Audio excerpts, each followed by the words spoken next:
This is Optimal Living Daily, episode 1253, Commitment Isn't the Starting Point, by TK Coleman of tkcoleman.com. And I'm Justin Malik, the guy that reads to you every single day of the year, including weekends and holidays, to help you live a more meaningful and positive life. Today's post being from TK Coleman. He has a great podcast called Office Hours. And a big thanks to Carbona for their support. Carbona has been helping people clean their homes for over a century. Products like the Stain Devil or the 2-in-1 carpet cleaner are specifically formulated to go above and beyond a general multi-purpose cleaner. Live life unstained. Shop Carbona.com with code OLD for 20% off. That's Carbona.com and code OLD for 20% off. For now, let's get right to it as we optimize your life. Commitment Isn't the Starting Point, by TK Coleman of tkcoleman.com.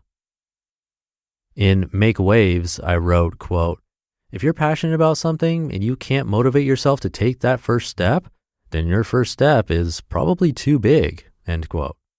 This was a point I made earlier on a recent episode of the Minimalist podcast where we answered questions from callers about goals. When Ryan and Josh posted the quote on Twitter, someone asked the following question: what if you're passionate about nothing and still can't take the first step? This is a question I hear a lot, so I thought I'd tackle it here on my blog where I don't have to abide by the character limitations on Twitter. Here's what I would say to anyone who doesn't know what to do because they're too overwhelmed by the process of trying to sort out what their life passion is. Don't force yourself to be too specific too soon.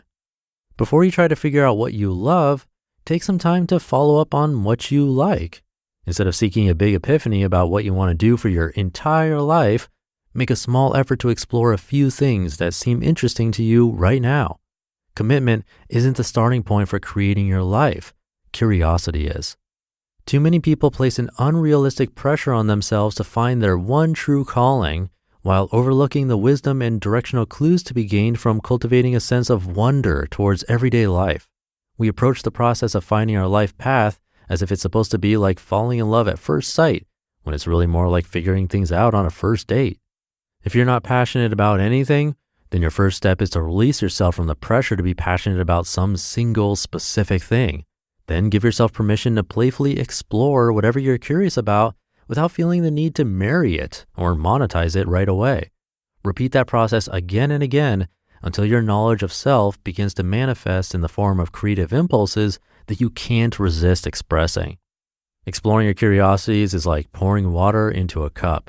If you keep doing it, the water will eventually spill out in every direction and you'll have a condition called overflow.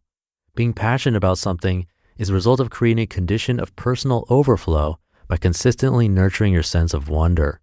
When you consistently pour into your creative self, you'll start spilling over with projects and proposals at every turn. And the best part about this state is that it's really difficult to suppress. You go from asking, what should I do with my life, to asking, how am I ever going to find enough time to do all these fascinating things? My favorite description of the overflow state comes from Ray Bradbury. Quote, "If you stuff yourself full of poems, essays, plays, stories, novels, films, comic strips, magazines, music, you automatically explode every morning like Old Faithful. I've never had a dry spell in my life, mainly because I feed myself well to the point of bursting. I wake early and hear my morning voices leaping around in my head like jumping beans. I get out of bed to trap them before they escape," end quote. What Bradbury, a prolific science fiction writer, describes here is the total opposite of stressing out over ideas for what he should write about.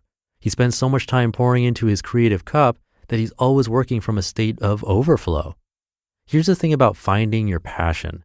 Life isn't going to just walk up to you and say, hey, here's a single specific passion that I'm going to assign to you, and this will provide you with all the insight you'll ever need about what to do for the rest of your life. Life gives you questions. It sends a bunch of experiences your way, and some of these experiences resonate with you. You can feel that resonance as the sensation of intrigue.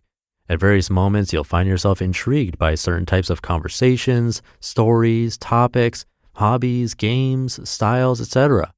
And you'll find yourself asking all sorts of questions about how those things work. When those moments happen, your job is to follow your curiosities just as Alice in Wonderland followed the White Rabbit. all the way down the rabbit hole until your life begins to intersect with the characters and adventures that seem uniquely designed for you. In What You'll Wish You'd Known, Paul Graham writes, quote, "You don't need to be in a rush to choose your life's work. What you need to do is discover what you like. You have to work on stuff you like if you want to be good at what you do," end quote. Do you think Shakespeare was gritting his teeth and diligently trying to write great literature? Of course not. He was having fun. That's why he's so good.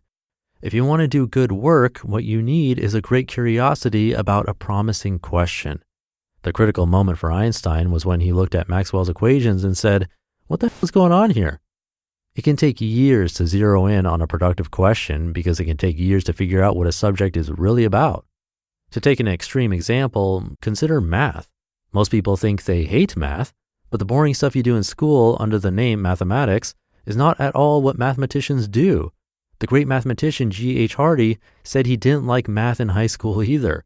He only took it up because he was better at it than the other students. Only later did he realize math was interesting. Only later did he start to ask questions instead of merely answering them correctly.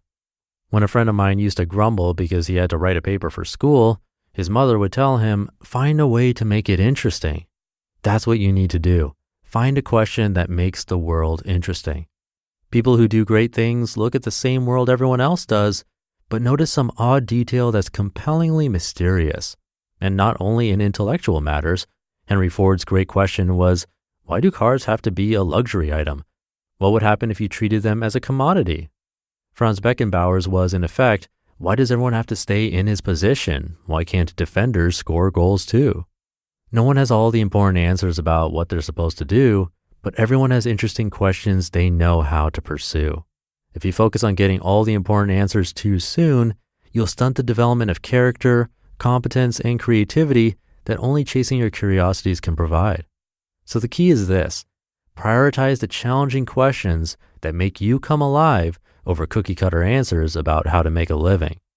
Passion is like a flower. Curiosity is like a seed. Your dream of building a wonderful garden will never be realized until you're willing to patiently nurture your small seeds of curiosity, even though they look far more fragile and unflattering than the beautiful end goal you have in mind. You just listened to the post titled, "Commitment Isn't the Starting Point" by TK Coleman of tkcoleman.com. I'll have some thoughts of my own, but first, thank you again to our friends at Carbona. Everyone loves the feeling of a clean and well-ventilated home. Carbona has been innovating and refining their approach for over 100 years. They're the cleaning experts and know how to create products that get the job done. Carbona has not one, but 9 specialty stain removers. The Stain Devils product has been specifically engineered to remove the most difficult stains. No two stains are alike because of chemical properties, and that's why a Stain Devil is better than a multi-purpose remover. You should pick the right product for the job. And beyond stain removers, Carbona has equally efficient products for your laundry, kitchen, and washing machine. Live life unstained. Shop Carbona.com with code OLD for 20% off. That's CARBONA.com and code OLD for 20% off. I thought TK's post was excellent. Couldn't agree more. My passions, hobbies, and studies, jobs, everything has changed so much over the years and will likely continue to. So don't think you need to find that one big thing, because for many, it doesn't exist. I can say right now mine is podcasting, but I'm always open and staying curious. It's so important. I really love this post. And I'll leave it there for today. Hope you're having a great day. Have a happy Friday. And I'll be back over the weekend where your optimal life awaits.